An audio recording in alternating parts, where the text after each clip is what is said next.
আমাদের আজকের গল্পটি শোনার আগে কানে হেডফোন লাগিয়ে নিন আর সাথে কিছু টিস্যু পেপার নিতে পারেন, কারণ গল্পটি শুনতে শুনতে হয়তো আপনি কেঁদে দিতে পারেন। হ্যালো। হ্যাঁ বল। কি করছিস? শুয়ে আছি। দুপুরে খেয়েছিস? না। কেন? টাকা নেই কাছে, আর মেসে মিল নাই। শয়তান, বিকেল হয়ে গেছে, এখনো খাসনি? তাড়াতাড়ি বাইরে আয়। ছেলেটির নাম শুভ আর মেয়েটির নাম নীলা। শুভ জানে না গেলে সুনামি বয়ে যাবে, তাই আসতেছি বলেই রেডি হয়ে বাইরে চলে এলো। একটু পরই দেখলো নীলা প্রাইভেট করে চলে এলো। তারপর শুভকে তুলে রেস্টুরেন্টে নিয়ে গেল। শুভ এক মনে খাচ্ছে আর নীলা মনোযোগ দিয়ে শুভর খাওয়া দেখছে। এভাবে আর কতদিন? কি কতদিন? কি কতদিন বুঝিস না? আমার টাকায় আর কতদিন এভাবে চালাবি বল? আমার একমাত্র বইয়ের বাপের টাকায় খাবো তো এতে কিপটামির কি আছে? এই কথা বলেই শুভ আবার খাওয়ায় মন দিল আর নীলা রাগটাকে কন্ট্রোল করার চেষ্টা করছে। খাওয়া শেষ হলে বিলটা দিয়ে শুভকে নিয়ে লেকের পাড়ে চলে গেল। চুপচাপ বসে আছে দুজনেই। শুভ, এভাবে আর কতদিন চলবে বল? অন্তত কিছু একটা তো কর। যেদিন আমি থাকবো না, কিভাবে চলবি তুই? দেখ নীলা, বেশি কথা বলবি না তো। তোর মতো একটা লক্ষ্মীবাবু থাকতে কি অন্য কিছু করা লাগে? আর তোর বাবার অনেক টাকা, এগুলো খেয়েই তো দুজনে শেষ করতে পারবো না। বয়ে গেছে তোর মতো ছেলের বউ হতে। হবি তো হবি, তুই আমার বউ হবি বলে দিলাম। দেখ শুভ, এসব কথা না বলে একটা চাকরির ব্যবস্থা কর। না হলে অন্তত কয়েকটা টিউশনি তো করা যেতেই পারে। এভাবে আমার ভয় করে। আমি না থাকলে তোর কি হবে বল? দেখ, এসব চাকরি বাকরি আর টিউশনি কোনোটাই আমার দ্বারা হবে না, এমনই ভালো আছি। পরে বুঝবি এর মজা। কথাটি বলেই রেগে নীলা উঠে চলে আসছে আর শুভ উঠে পিছু নিল ওর। এই চলে যাবি যা, আমার যাওয়ার ভাড়াটা তো দে। দিতে পারবো না, পারলে হেঁটে যা।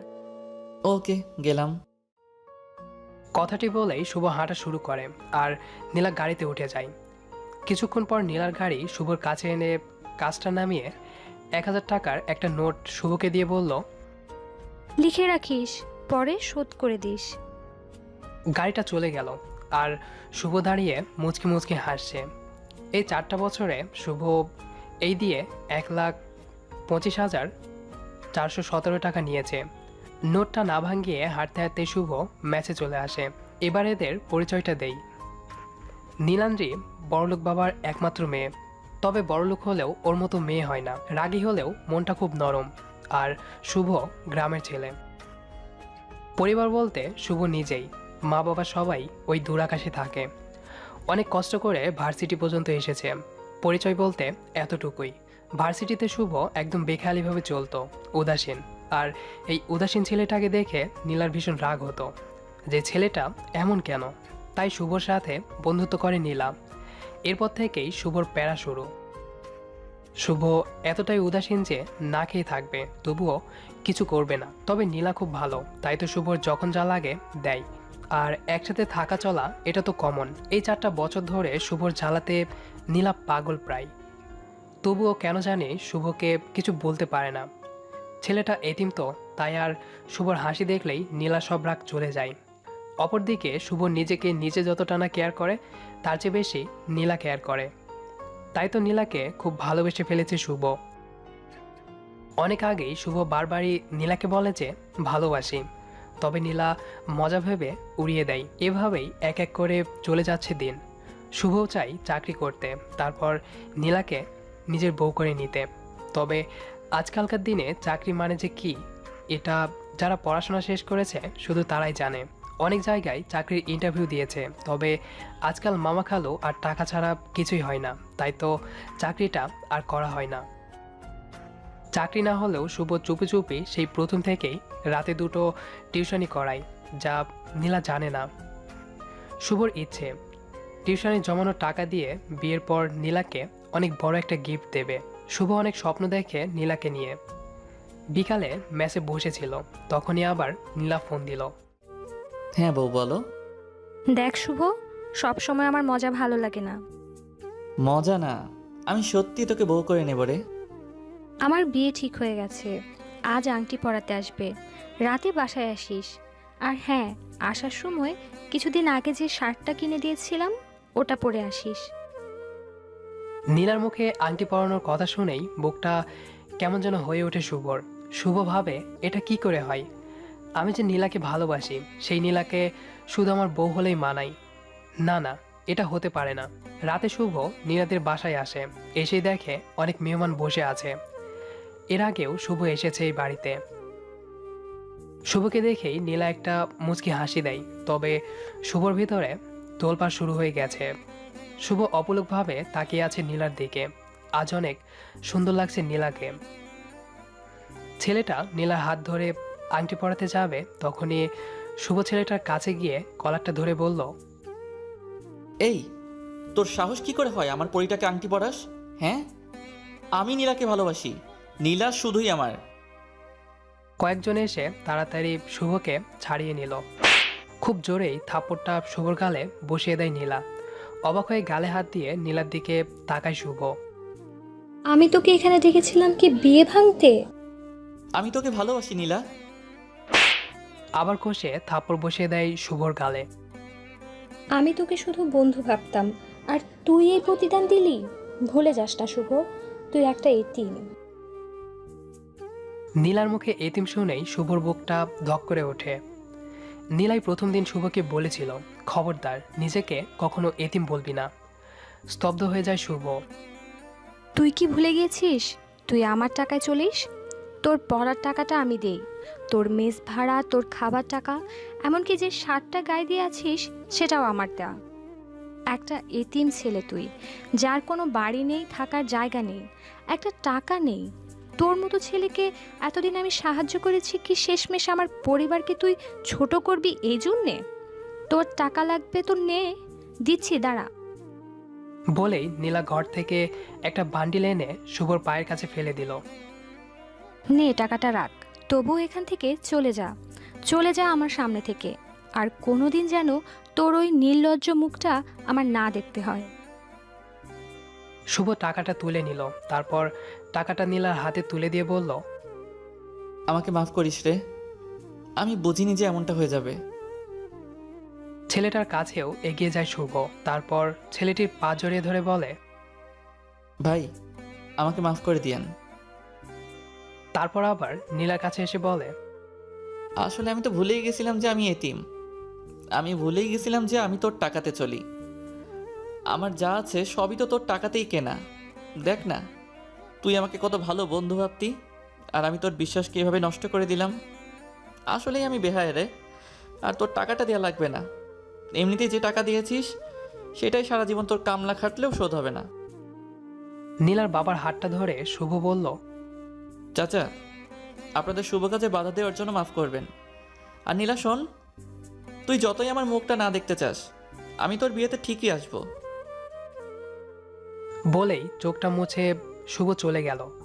মেসে এসে বসে আছে শুভ। আজই প্রথম নিজেকে এতিম মনে হচ্ছে। আসলে নীলাকে নিয়ে একটু বেশি স্বপ্ন সাজানো হয়ে গেছিল, তাই তো কষ্টটা একটু বেশি লাগছে। সারা রাত একটুও চোখের পাতা এক করতে পারেনি শুভ। পরের দিন ব্যাংকে গিয়ে টিউশনির জমানো টাকাটা তুলে নেয় শুভ। তারপর শপিং সেন্টারে গিয়ে খুব সুন্দর দেখে নীলার জন্য একটা নীল শাড়ি কিনে শাড়িটা গিফট পেপার দিয়ে প্যাকিং করে নেয়। তারপর আবার মেসে ফিরে আসে। কালকে নীলার বিয়ে।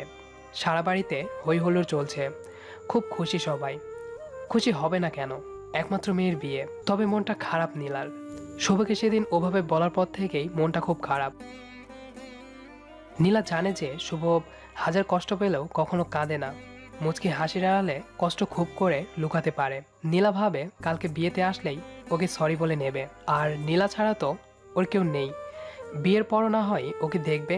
পরের দিন রাত 8টা। শুভ নীলাদের বাড়ির গেটে দাঁড়িয়ে আছে, হাতে নীলার জন্য কেনা গিফটটা। শুভকে দেখেই গেটের দারোয়ান চাচা বলল, আরে বাবা, বাইরে দাঁড়িয়ে যে, ভেতরে চলো। না চাচা, অনেক কাজ আছে। এটা ধরুন, এটা নীলার হাতে দিয়ে বলবেন আমি দিয়েছি। আর আজ খুলতে মানা করবেন, বলবেন যেন বিয়ের পর খোলে। সে কি বাবা, তুমি যাবে না ভেতরে? না চাচা, অনেক তাড়া আমার। আমি এখন তাহলে আসি। কেমন? ভালো থাকবেন। পিছু ফিরে হাঁটা শুরু করে শুভ। কি মনে করে যেন বাড়িটার দিকে তাকায়। দোতলা বাড়িটা অনেক সুন্দর করে সাজানো হয়েছে। শুভর বড্ড ইচ্ছে করছে ভেতরে গিয়ে নীলাকে বইয়ের সাজে দেখতে। তবে নীলা যে সেদিন খুব সহজেই বলে দিয়েছে তাকে আর দেখতে চায় না নীলা। তাই তো শুভর শেষ ইচ্ছুটুকুও হাসির মাঝে চাপা দিয়ে পিচ ঢালা রাস্তা দিয়ে হেঁটে চলেছে। পকেট থেকে ভাঙাচোরা বাটন ফোনটা বের করে। শুভর ফোনটা ভাঙা হলেও ডিসপ্লেতে নীলা ছবিটা অনেক সুন্দর মানিয়েছে। ব্যাটারিটা খুলে সিমটা বের করে, তারপর ভেঙে পাশে ঝোপে ফেলে দেয়। সঙ্গে সঙ্গে পুরো পৃথিবীর সাথে যোগাযোগ বিচ্ছিন্ন হয়ে যায় শুভর। যার পৃথিবীতে আপন বলতে কেউ নেই, তার জন্য আপাতত কেউ কষ্ট পাবে না। একজন আপন ছিল, সেও এখন অন্য কারোর হয়ে গেছে। হাসতে হাসতে আধারের মাঝে মিলিয়ে যায় শুভ। অপরদিকে নীলা বিয়ে বাড়িতে খুঁজছে, তবে পাচ্ছে না। দারোয়ান চাচা এসে গিফটটা নীলার হাতে দিয়ে বলল, মামনি, এটা শুভ বাবা দিয়েছে। শুভ দিয়েছে? কোথায় ও? বলল কি যেন কাজ আছে, তাই চলে গেল। ও আচ্ছা, দেন চাচা। মামনি, এটা শুভ আজ খুলতে মানা করেছে, বলেছে স্পেশাল গিফট, বিয়ের পর খুলতে। আচ্ছা ঠিক আছে। নীলা ভাবে শুভ অভিমান করে আছে, তাই পরে অভিমান ভাঙাবে ভেবে মন থেকে সব ঝেড়ে ফেলে। বিয়েটা খুব ধুমধাম করেই হয়ে যায়। পরের কয়েকটা দিন এখানে ওখানে যেতে যেতেই কেটে যায় নীলার। নীলা ভুলেই যায় শুভর কথা। রাতে কাপড় গোছাচ্ছে নীলা, ঠিক তখনই লাগেজ থেকে শুভ দেওয়া গিফটটা বেরিয়ে আসে। তাড়াতাড়ি নীলা খুলে দেখে খুব সুন্দর একটা নীল শাড়ি। মুচকি হাসে নীলা আর ভাবে পাগলটার চয়েস আছে। শাড়িটা তুলতেই একটা ছোট্ট প্যাকেট বেরিয়ে আসে। প্যাকেটটা খুলতেই নীলা অবাক হয়ে যায়। অনেকগুলো টাকা, সাথে একটা কাগজ। তাড়াতাড়ি কাগজটা খুলে নীলা পড়তে শুরু করলো। কি রে, কেমন আছিস বউ? রাগ করিস না, তোকে বউ বলেছি বলে। কি করব বল, অনেক যে ভালোবাসি তোকে। জানিস তো, আমি ইচ্ছা করেই তোর থেকে টাকা নিতাম। তোর থেকে আমি মোট 1,25,417 টাকা নিয়েছিলাম। এখানে টাকাটা আছে।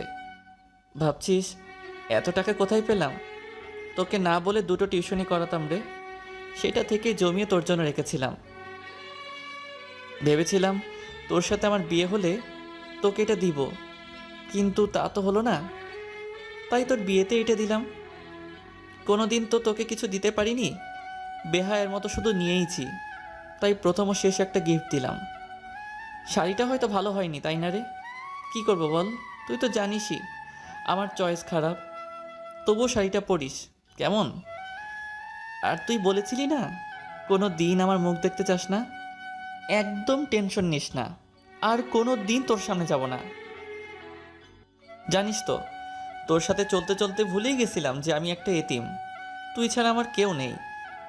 তবে সেদিন আমাকে এতিম বলে মনে করিয়ে দিলি। অনেক অনেক ধন্যবাদ তোকে। শেষ পর্যন্ত নিজের ভুলে এই এতিমটার আর কেউ রইল না রে। তাই পুরো পৃথিবীর থেকে সংযোগটা বিচ্ছিন্ন করে নিলাম। পারলে মাফ করে দিস কেমন? আর কোনো দিন তোর এই বেহায়াটার মুখ দেখতে হবে না। দোয়া রইল তোদের সাংসারিক জীবন সুখের হোক। ভালো থাকিস বউ। যদি কখন আবার হয় দেখা, যদি পথ দুটো না হয় একা, তবে রোজ রাতে আমি তারা হয়ে জ্বলবো তোরই ইশারায়। চিঠিটা পড়ে চোখের জল যেন বাধা মানছে না নীলার। তাড়াতাড়ি ফোনটা নিয়ে ফোন দেয়। ওপাশ থেকে সুন্দরভাবে ভেসে আসছে, এই মুহূর্তে আপনার কাঙ্ক্ষিত নম্বরে সংযোগ দেওয়া সম্ভব হচ্ছে না। হু হু করে কেঁদে ওঠে নীলা। রাতে গাড়ি নিয়ে বেরিয়ে পড়ে শুভকে খুঁজতে। তবে সারা শহর খুঁজেও আর পায় না। পাবে কি করে?